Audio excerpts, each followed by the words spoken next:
Well, good afternoon. I'm Michelle Ferrigno Warren, and I am from Denver, Colorado, and I have the distinct privilege of working with my friends, Joey and Jessica Dominguez with Abundant Ground. I know that your church has been partnering with Abundant Ground and learning a little bit more about how to respond to some of what you have, which is church and land and desire to help and engage the issues around affordable housing and access and anti-displacement. What we're going to do today in this recording is just talk about a really small but very important and vital piece of the whole process, and that's advocacy. I'm going to go ahead and share a few things with you. One, I've created a PowerPoint that I'm going to walk through, and I'm also going to share with you what we are calling our YIGBY Advocacy Toolkit. So Jessica and myself have been working together the last few years with local and state elected officials to try to create an environment so that when a church like you is in that discernment phase and wants to use their land, the unused land or the underdeveloped land that they have for affordable housing, that you have access. A lot of times when we talk about justice issues, it really is about access. And so we need to raise our voice. We need to make sure that we have the access needed to meet the needs with what we have. And what you all have is church and land. And so it's exciting to be in the discernment process, and it's exciting to learn some skills so that you have access to be able to use your land in the way that will help the community and is what you all designed together. And so Jessica and I have been working with our state legislators because we thought that was a really great place to start to create state legislation that would say everyone in Colorado, if there's faith-based institutions that have land, specifically congregational land, that they shouldn't just be able to do anything that they want, but that they should be able to, when used for affordable housing, have access to what we call inclusionary internal review process rather, and not have to go through an arduous zoning process that may or may not give them the green light. And so we're in the process of this. Advocacy, I have worked in advocacy for a really long time. My company, Virago Strategies, partners with people like Abundant Ground, with other nonprofits and churches from many different issues, but specifically around this recreation or reformatting of land and giving people the opportunity to develop it. And so as we've stepped in, I've learned over the years, the decades, I've been in the work about 30 years, and I've realized that advocacy and the work of justice doesn't usually turn on a dime. There are definitely some times that it has gone quickly, but any process that is worth working towards is worth working towards with patience and perseverance. And that is the work of justice, and that is the work of advocacy, because usually people are not waiting for you to change structures. They're usually resisting you. That's what I usually say. Justice work is long and it's slow, and it's always met with resistance. And so I just want to plant that seed that advocacy is vital and it's important, and the church and the people of God are primed and ready to do it even if they haven't gotten the skills. That's a little bit about what this webinar is. But we want to make sure that you all realize that this is a great work. This is an important work. This is going to take a long time. And to not get discouraged, but to be as smart and as skilled as possible, which is why we created the YIGBY Toolkit. So I'm going to go ahead and share that with you. And before we get too far, and I apologize for all of the things that you have to see while we work toward it, but this is the YIGBY Toolkit. It's a resource for faith-based affordable housing advocacy and action, and this is really your playbook. I'm not going to take the time to walk through it, although there's a welcome letter that kind of gives you an idea of what the toolkit covers. And then here's the table of contents. It's sort of a one-stop shop to learn what YIGBY is, to see some of the problems, the needs, and this is specifically using the state of Colorado as a case study. We are certainly not the only state that has worked on state legislation, and even though we had a bill last year and it didn't go all the way through, we missed it by just a Senate vote, which is kind of a big deal, but it went all the way through the House, it went through Senate committees, and it just never came up for the necessary third reading vote that would give it success. And so we want you to learn from our process, but knowing that when you don't get success, you've got to be a little bit smart and nimble and pivot. And so what we've been doing since the bill was not able to pass and session doesn't start until next January, we've been working with local municipalities. So as you get a little bit farther in, we'll have to determine alongside you, or you'll have to determine and help us know how we can accompany you if you're building advocacy local, that you want to work with your counties or your city councils leadership, or you want to do some statewide legislation. So just know that advocacy can be done at many different levels, but in this particular toolkit, we talk about Colorado. We talk about what we learned and the feedback that we got from different important stakeholders. We show where YIGB is happening in other states and how you can learn from them. And then it's really important for us to continue to learn lessons. And so we wanted to give you just an explanation of all these lessons that we've learned. We're of course still learning, and then just some of the things that we've done with regard to the media.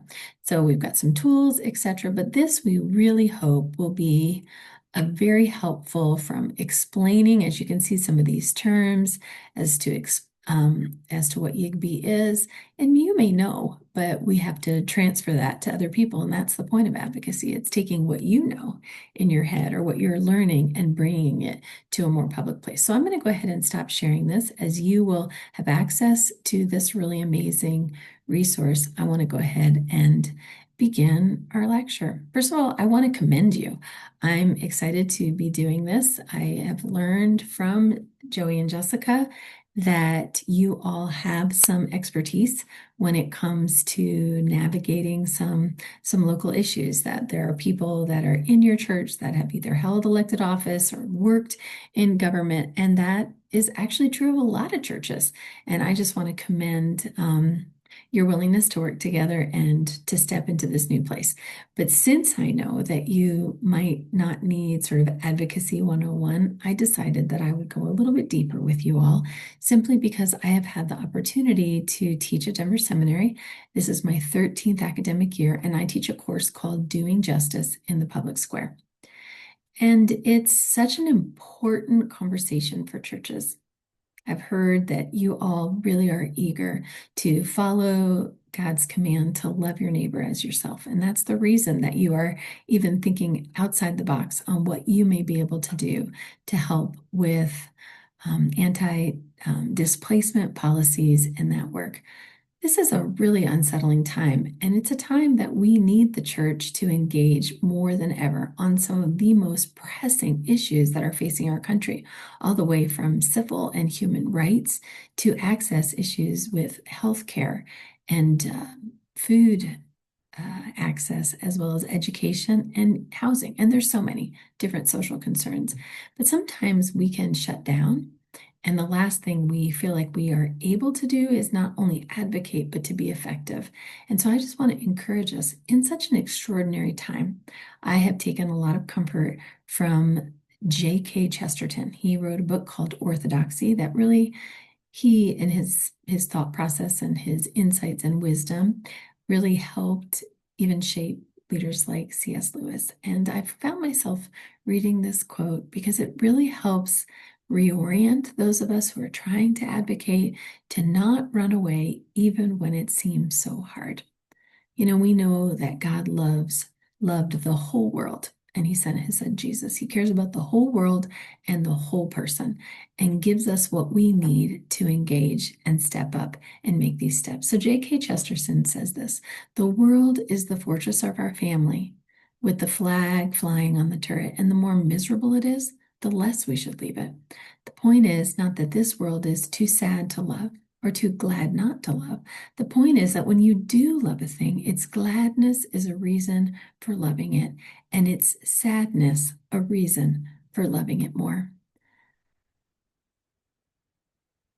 What I want to encourage you in this is that you are joining Christians all across, the legacy that we stepped into. We just have this history that we need to step into.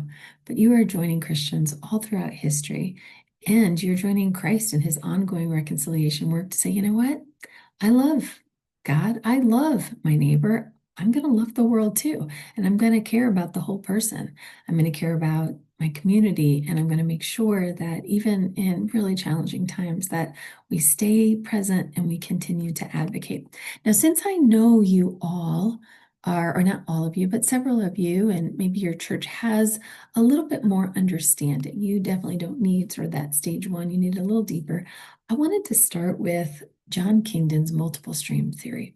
I learned this many, many years ago when I was studying public policy formation and multi-sector collaboration. And the idea is that there are three streams that are happening kind of concurrently, and that you need all three to confluence or intersect at a key time so that what you want to do gets passed.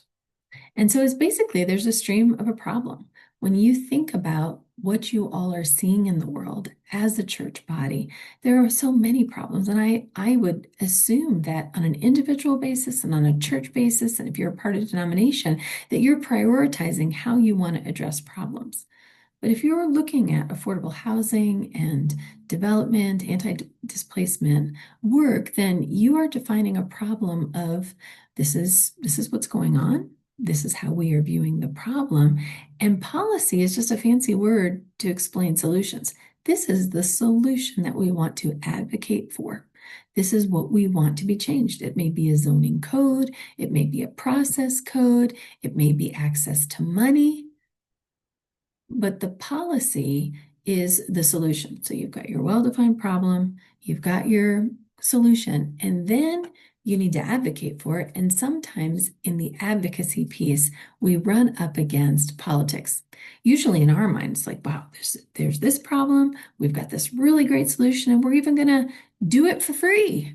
But the barriers are is not everybody agrees with you. And that's what I want to teach you today. And I hope it's helpful, is how do you navigate and build such a good advocacy effort, that you have well-defined problems, that you're able to explain the solution, whether it's to neighbors or to funders, to developers, elected officials, and create an environment that it can be successful and that you can all work together. See, the reality is politics is not just in the public square. Politics, it's just a very natural human behavior. I have a little bit more to say about that. But before we do that, I just want to talk about what is advocacy as it relates to the church. You know, advocacy is both the prophetic word and the prophetic work of the church. Usually the church has sort of, Jesus came as prophet, priest, and king. And typically the church understands the role of priest. We know what happens inside the four walls, that accompaniment of people on their life journey from cradle to grave. It's essential and important that the church help people connect to their spirituality and to God. When you look at kings, obviously we're going to need rules, we're going to need money, we're going to need policies that, help navigate those. But very often churches don't feel comfortable with the prophetic, which is, I understand that there's risk. You're sharing the truth of what you see, and you're asking people and pushing against injustice. I mean, that's the whole point of advocacy, is you didn't get what you wanted just by thinking about it. You have to use your voice. And what happens is often that prophetic word and work, because it's met with resistance, sometimes we could shrink back. And that's not the point. Advocacy is, this is an important piece of work. Jesus was prophetic and spoke the truth to powers of his day. When you look at the Bible, most of the pages and words are in the prophets, and that's exactly what they did, because it's really important that we step into the prophetic, that we are willing to push against the status quo so that everyone can live with justice. So I just want to encourage you that this is not work that's outside the church. This is a very important prophetic word and work of the church. Advocacy, very basically, is taking your personal convictions to a public place. I don't know if you've heard the phrase, but sometimes when a big tragedy will occur, especially elected officials, they'll kind of get on social media and say, our thoughts and prayers are with you. And that is a beautiful sentiment, and it's important. I hope people, have a very empathetic heart and care deeply in both their thoughts and in their prayers, that when people are suffering, then they're able to have that. But that isn't going to get us to justice. We need to love mercy and do justice. And so Advocacy is taking those thoughts, those personal thoughts, those private prayers to a more public place. The fact that you're all sitting together means somebody's been advocating and talking. It may be a few somebodies, and you've all come together. Yeah, we definitely want to do this. We're coming together and we want to move and make sure that our church is known, not for ego's sake, but advocate for so we can join and accompany the work of meeting needs, and in specifically with abundant ground, with affordable housing. I think it's important for us to know that you cannot repair problems you don't understand, and you'll never understand them from a distance. And I put this in there because your advocacy should not be to or for a group of people, it needs to be with. And so, if you care about affordable housing and you care about anti-displacement, in addition to this process of using your land and speaking up, make sure that you are connected to the people in the community that need it and benefit. Because that shared voice, one, it's the body of Christ. And two, it really enables your advocacy to be more on point. We believe that people who are the closest to the pain are most equipped to solve those problems. And in that joining in, there's this restorative, healing, collaborative process. So advocacy or doing justice in the public square includes a few things. We're not going to talk about a lot of those things today, but I wanted to make sure you understood that there's so many beautiful ways to grow in faith-rooted organizing and building power, legislative advocacy, which we're going to talk a bit about today, and then faith-rooted activism, which is those demonstrations or nonviolent direct action that we participate in for the purpose of negotiation. How can we get to the table and try to do what we need to do? All right. I think sometimes churches, and I don't know where your church is. I'm not there. I haven't had any conversations with you, but I think it's important, even if you all agree that this is what you need to do, as people push back, whether it's maybe some people in the congregation or some people in the community or other churches within your denomination or within your city may push back and say, well, yeah, you're getting kind of political. And I want to ensure, because we are a church, again, we embrace the prophetic, but we also just need to understand, what does it even mean? What are politics about? Because we need good politics, or maybe not good politics, but we need the political winds to work in our favor so that the solutions or the policies that we ask for are able to go through and address those problems. So politics, I put in this on this slide that it's about leveraging what you have to get what you need. That is a natural human behavior. I don't know how many of you are parents or if you have memories of when you were 3 or 4, but I do know I begin to see this human behavior start at a very early age when they know, what parent should I go to for what I want, what's good timing, etc. And we play politics everywhere. You play it in your churches. I mean, we play it in our churches. We play it in our marriages. We're trying to leverage what we have or what we need with an environment that may or may not want to give it to us. And so it might not be a good time, or we want to create an environment so that it is a good time. So it's not inherently bad. I do know that politics in the public square, when you're leveraging public resources for public good. So today, as I'm sharing, we're in a government shutdown at the federal level. These are public dollars and elected officials who are deciding what they're going to do with how they're going to use our money to meet the greater good of citizens and people who live within the United States. That's what makes that one so much. Politics is always kind of difficult. There's no way to avoid it in any arena, but that's kind of what makes it a little dicey. It's like we've given our money to people. We hope they do a good job and how they, allot that resource. And sometimes we can get a bad taste in our mouth about politics and politicians. And I just want to say that, we need to work with people and we need to be smart on the way we work with people. And that's part of the reason we're having an advocacy training. Archbishop Desmond Tutu is definitely one of my heroes. somebody I did not have the opportunity to meet while he was alive. I have met his daughter, Naomi, and started to enjoy her commitment and passion. But I have always appreciated her father, Archbishop Tutu, for what he did to end apartheid in South Africa. He wrote a book called The Book of Forgiving and has talked a lot about forgiveness. And I just figured I've learned so much from him. And I think it's important for us to understand because, again, just like Chesterton helps us realize that as people of God, we engage. This is something that when you get into the weeds and you begin to say, I just wanted to speak about this and this, I didn't expect it to be so big or so messy. And I just want to kind of reset and reorient us. We are not responsible for what breaks us, but we can take some responsibility or be responsible for what puts us back together again. When you are beginning to use your resources for the good of other people, that's actually righteous acts towards someone that become justice for everyone. That is an act of peacemaking. That is helping put back together what was broken. And sometimes people lose their housing they lose housing for a myriad of reasons. And sometimes they just don't have access because of expense. And so what you are doing is you're creating opportunities of justice. And it's important to know that the process may be slow, and you are not responsible for what you found, but you can take some responsibility to help put it back together and repair that work. I'm not going to teach us how to do faith-rooted organizing, but I would be remiss if I didn't talk about it because we don't just want to use the fundamentals of who's our elected official, what's our messaging, how can we push for the amount of votes. Sometimes that's the mechanics. I mean, that's always the mechanics of it, and we spend a lot of our time in advocacy there. But building power is really important.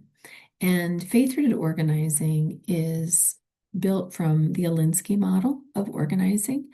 And it isn't just that it's like been labeled Christian, it is really understanding that we are bringing together people with a common passion, with shared values, and even oftentimes a shared theology. That doesn't mean everybody's going to join you shares the same faith, but in your church, you do. That's why you go to the same church. And what you're rooted in and the work of peacemaking is fundamental to advocacy. A faith-rooted organizer, which is somebody who brings people together. So you're bringing the community together. You're bringing other stakeholders or maybe other nonprofits that serve people who need affordable housing, even bringing developers together. Whether people are people of faith or not, you are, and you're rooted to that faith. And so it's important to know that people who are bringing people together for the purpose of advocacy, that you being a deep theologian and a fiery activist, which means I'm deeply rooted to my conviction that people need accompaniment and that when one person is suffering, I'm suffering. When one person is rejoicing, I am also rejoicing, and that I want to work together with Christ as reconciliation of all things, with my community, with those in need, so that we can love mercy and do justice. And so this deep theologian and fiery activist is I'm rooted to my theology, but I'm not going to stop until justice is done. What I love about Alexia Salvatierra, who wrote the book Faith-Rooted Organizing, this is where I got this quote, and she says, one of the beautiful paradoxes of our faith is the acceptance of what is does not erase hope for what can be. When you're advocating, you are, like I said, you are building pretty much a movement of people who are filled with conviction that this needs to happen. And you don't want to ram it down people's throats. You're trying to work with them, collaborate with them, and try to inspire them. And say, so yes, we as Christians are learning to be content in all things. But that is not taking away the hope that we hope that we can work and do the work of justice and advocate for change so that people do not have to stay in spaces that don't bring them life and well-being. So I think So I'm going to move on to more the advocacy and even specifically legislative advocacy. I spend a lot of time teaching groups. I just finished teaching a national group called Water Relief, their advocacy team, and a collection of pastors in Minnesota. And what I'm teaching you today is a lot of times what I bring to those groups because they're like, I just want to know the mechanics. And I would say this slide that says know your people so they can know you is probably the most fundamental, because the work of advocacy and the work of leveraging and politics and solving problems is all about people, and it's all about relationships.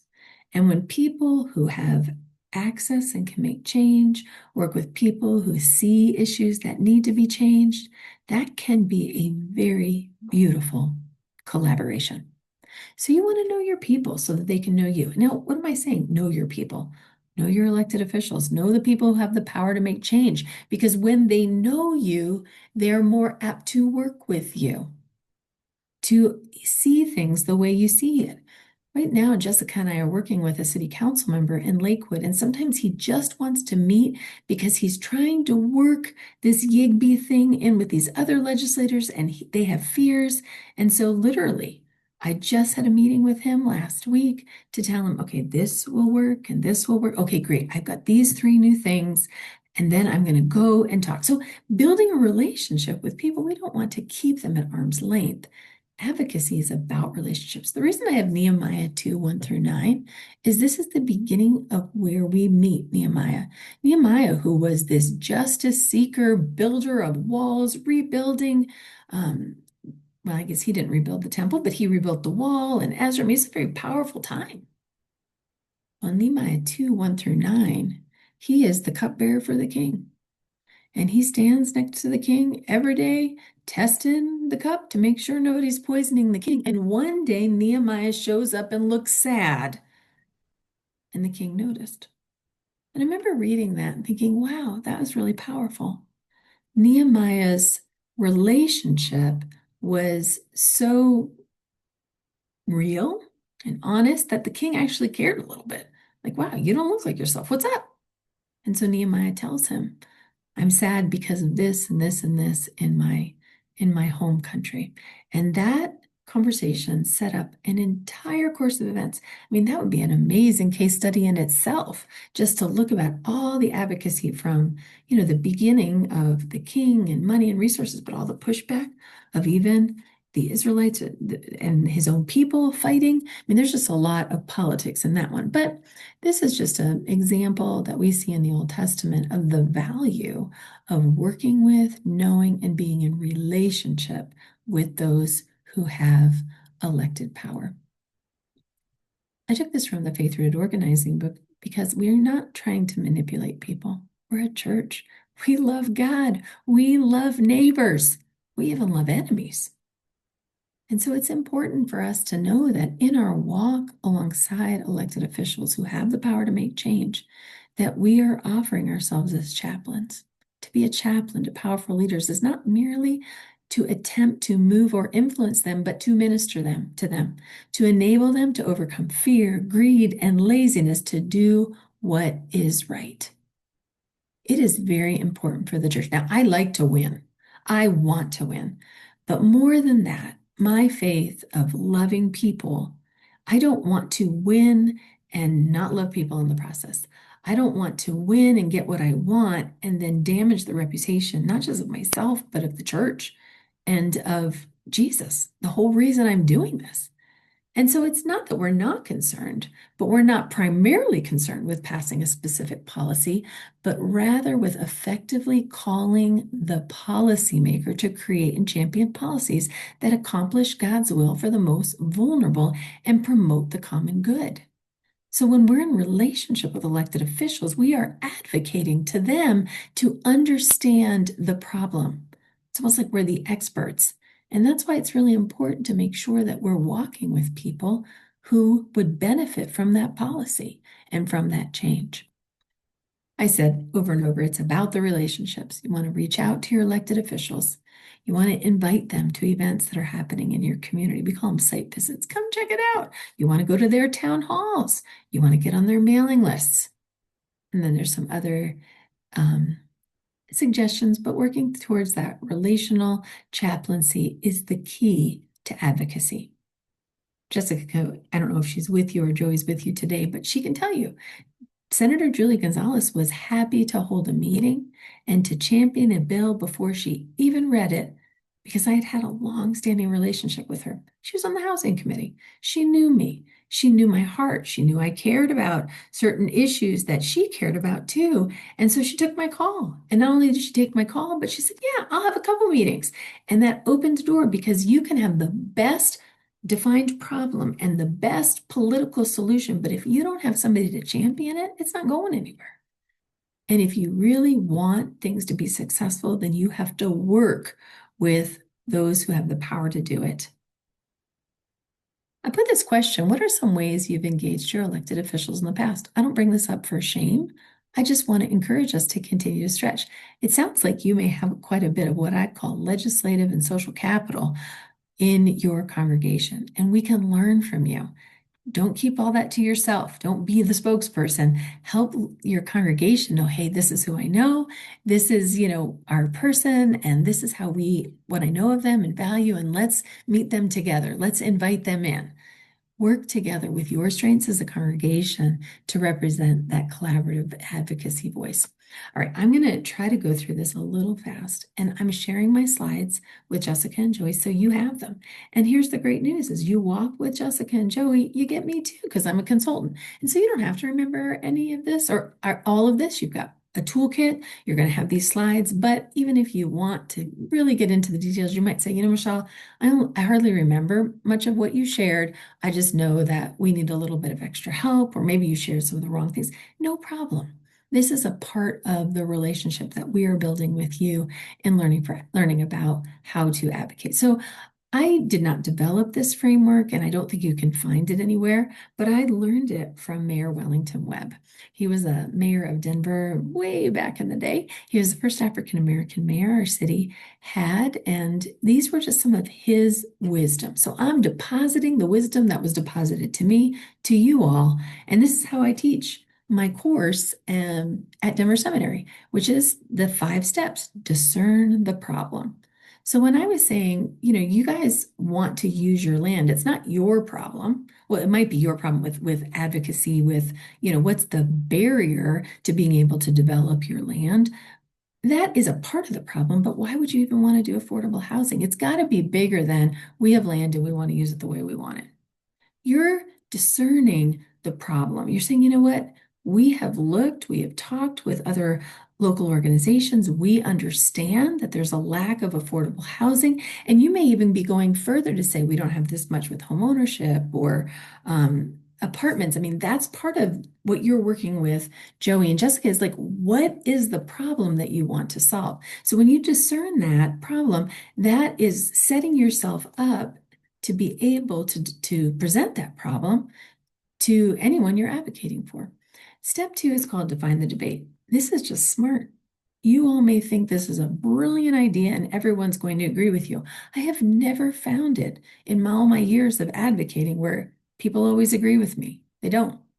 And so it's important for you to kind of play devil's advocate with each other so you can define the debate so that you can help people. So when people hear like, I don't want to do that, I'm concerned about traffic, or I'm concerned about noise, or what kind of people are going to be living, you need to be ready to answer that. I hear you.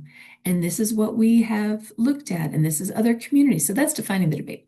The third one is determining the authorizing environment. Who has the power to give you what you need to develop your land? What's holding you back? You may not want to create some statewide policy. You might say, you know what? We got to just talk to our county commissioner, our city council, or whatever it is. I mean, you've got to learn it, and that's the determining. Who's got the power to enable us to do this?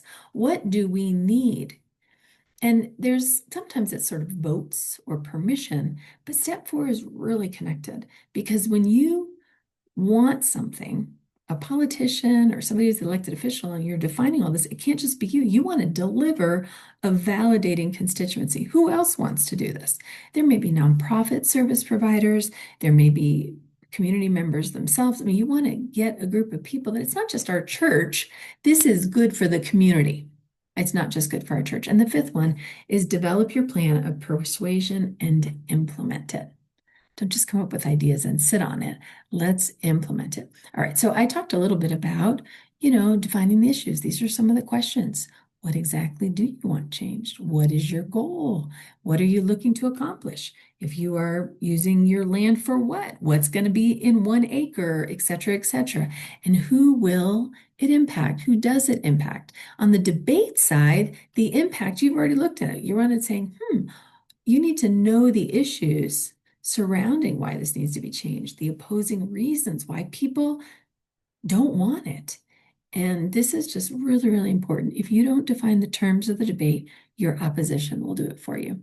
It's hard to come to a meeting like, man, I didn't think about that. Darn, I look kind of dumb. And it's okay. It's not about image, but I just want us to be prepared. All right. This is important. And this discerning the problem and kind of determining it is I appreciate. I'm actually originally my background is mathematics, and I think that's kind of funny that I guess I was solving problems with numbers, and now I'm solving social issues with public policy solutions. But I appreciate Einstein, and I would be remiss if I didn't share this, because Einstein, all he did was look at problems, and he said, if I have an hour to solve a problem, my life depended on the solution, I would spend the first 55 minutes determining the proper questions to ask. For once I know the proper question, I could solve the problem in less than 5 minutes. Do the work on the front end. Don't be panicked that you don't have a solution. Get a lot of information. Think about it. Figure out what you want your asks to be, because that's what advocacy is. It's leveraging and asking at the right time to get what you need. And sometimes it doesn't feel like the right time and you just push anyway. But this is a part of the important. It's not, and Einstein said, it's not that I'm so smart, it's just that I stay with problems longer. Let's not miss doing our diligence on this side of the problem solving. Okay, determining the authorizing environment. I think one of the things that I think is really important, in addition to not every issue demands a legislative response, it may just, you'll have to kind of learn what the authorizing environment is as you ask who has the power to make the change. But I think what's really important with the authorizing environment is your zip codes. That's usually and also asking people, but you can put your zip codes in and find out who your legislators are. The fourth one, I talked a little bit about what a validating constituency is. So I kind of answered that question. And when you're looking at how can I determine who's a part of it, I would say who benefits from what you're trying to do. It may be schools and educators, maybe other churches who want to do this as well. Of course, I've already talked about people who are providing services to those who need affordable housing. It may even be the city or the county itself. Like, we have these required goals for affordable housing, and we need partners to work with. So it's important for you to take some time to see who benefits and how can I determine who would benefit from it. So this is just really important. I think it's important to invite a lot of people to the table, but not everybody should have equal voice. I'm just saying. Now, that may not be very popular as you listen, but it's just functional. And so when I lead things, I always have a core group of people. They're responsible for leading what we want to do. It's usually 4 or 5 people. And then we kind of move out. The players are people like, well, I'm a developer, and I would like to also say that I'm with you. This is sort of the validating constituency. I'm a nonprofit leader that is working with a community that is no access to affordable housing. I'm a teacher whose kids are living in their cars. And so those are kind of people that are a little bit outside and seeing what's happening and why it would benefit the community for affordable housing. And so they hone in on what you're trying to do with that core group, and then they support it. And then those tag-alongs are like, I don't know, it could be people like Abundant Ground and other national groups or local groups, or they sort of put their stamp of approval. I don't know if the teachers union, but that's the first thing that came to mind. It could be, the nonprofits of this community or the Chamber of Commerce. This is sort of the tag along. You put your logo on it. You're like, oh, they're with us. That's great to know. So then you do your fifth one, which is now you develop your plan of persuasion based on your authorizing environments. When I put determine primary and secondary targets, I just don't want you to think that if you don't talk to the elected official directly, that somehow that's bad. They're called primary targets, but the secondary target are people in the office. And honestly, they have a lot of influence. So don't think that you are settling for second. You're not. It's a secondary target, but you have access if you're at least in the room with people who have access to those who are elected officials. So you want to formulate a strategy. You want to develop a timeline for success, and that's sort of your plan of persuasion. I'm going to walk you through a few of the ways and smart things, but when you develop your plan of persuasion or your advocacy, you want to write it down. This is probably this is the easiest, most productive front end work that you could do, but it's often like, well, I'm going to shoot from the hip. Please don't. Please write down your points because you don't want to get off topic. You usually have a short amount of period of time and you don't want to go on rabbit trails. Now, elected officials may want to take you there, but you need to stay on point and you don't want your group to have 4 or 5 different messages. You all should be talking from the same talking points. You want to get your stories and voices ready to share. Of course, there's strategy materials that we'll talk about here in this next slide. So these are the examples. So when you're making visits to electeds or decision makers, you want to come prepared with materials, information. And I put a bunch of stuff here. We used a fact sheet, and I know that at Abundant Ground, we put together a fact sheet for the state of Kansas, or the city rather of Kansas City, and we could even hone it in a little bit. You don't have to do that on your own, but just to say that it's good to have something to transfer. We don't use paper too much anymore, but virtually, we've got those electronic documents, and it really helps communicate what we are trying to do. It's important to be brief. People do not have that much time. Of course, when you have relationships, they'll give you a little bit more time. This seems so basic, but it's important. If you're going to advocate and you're late, or you're not respectful, or you look like you just rolled out of bed. I mean, I'm not trying to say you have to have a certain image. I want you to be your truest self, but you want to treat people with respect and show them the respect that you have for them and the work that you are doing. And after you share and talk about what you want to talk about at that particular visit, you want to follow up with an email or a thank you. If you have their text, depending on who it is in the relationship, that's always helpful. There are other things that you can do, and we use those here in Colorado. That is much bigger than what we're going to talk about today, but these are ways to help change the political climate and educate people. And so you've got earned media where the press finds out what you're doing and quotes you. You've got opinion editorials and letters to the editors, and that's how you begin to shift some public opinion. We actually used a sign-on letter, which can be under the petitions.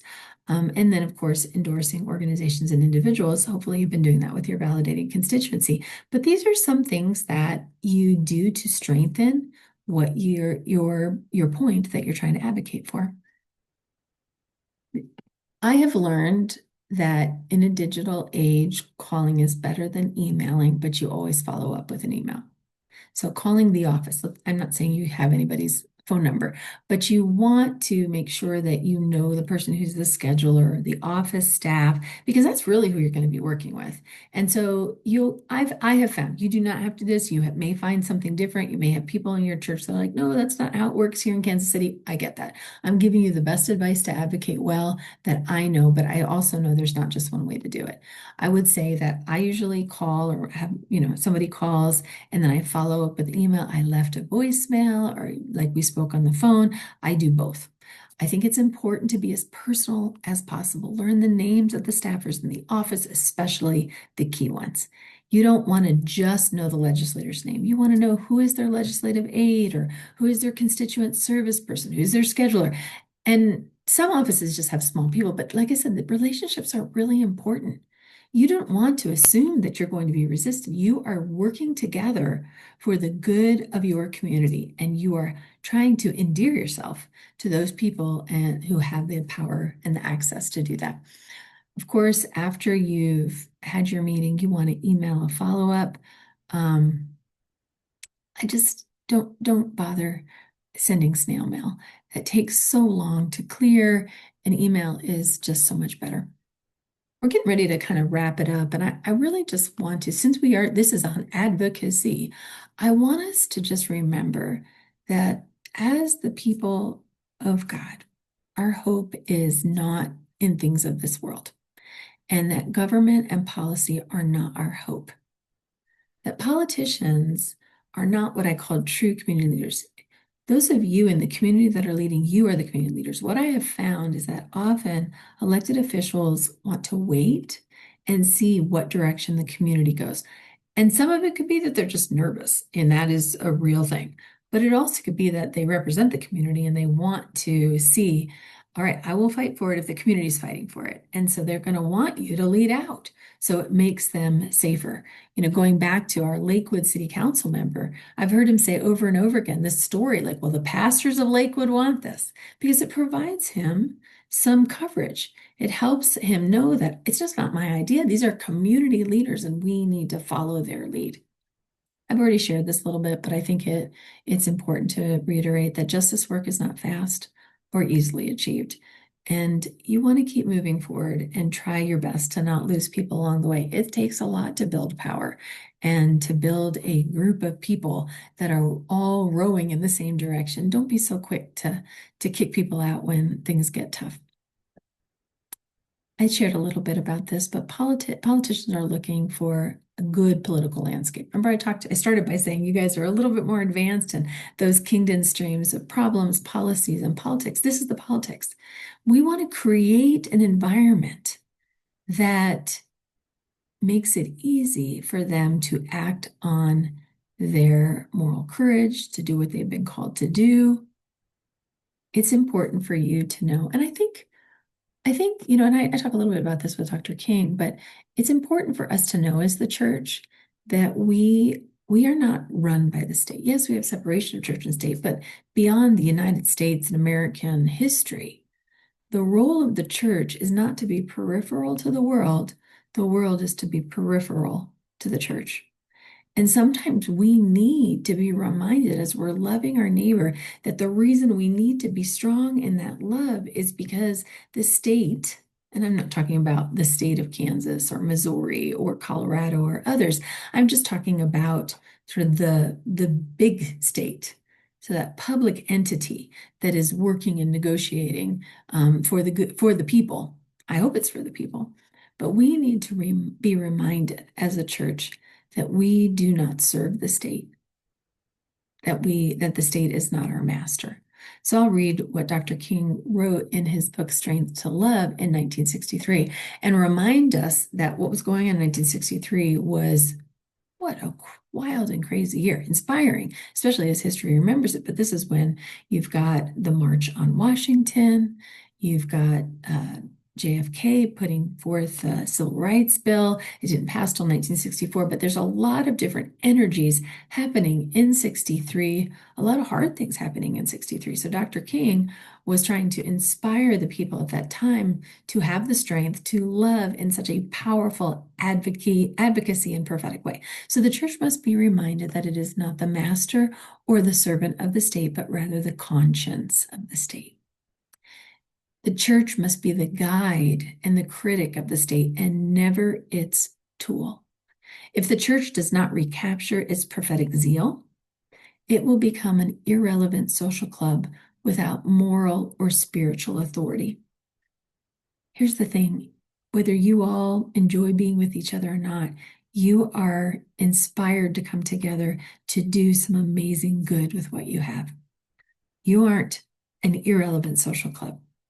You are acknowledging that the church has a moral authority, a spiritual authority, a moral responsibility to ensure that people have access to housing, and you've got some opportunity to help in that arena. And so when you raise up your voice from telling the church and trying to get the church all on board, all the way to every far-reaching part of the community and advocating and bringing those personal convictions to such a public place, you demonstrate the relevance of Christian love. So I will end here. Hebrews 10:39. It's right ahead of that Hebrews 11 walk of faith. It's important for us in the world of advocacy and doing justice because it is met with so much resistance that we are reminded as the church, the people of God in this moment in history, that we do not belong to those who shrink back and are destroyed, but to those who have faith and are saved. We are a people on the move, and we are advocating. We are unapologetic in our desire and our pursuit of justice, love, and mercy. I look forward to hoping to continue to work with you and help you as you navigate some of your advocacy steps. There's so very much to learn, and I hope today's presentation just gives you a little bit of a flavor for all the different ways that we can use our voices to step into that prophetic role outside the four walls and speak the truth and the love of God and make changes so that everyone can live with justice.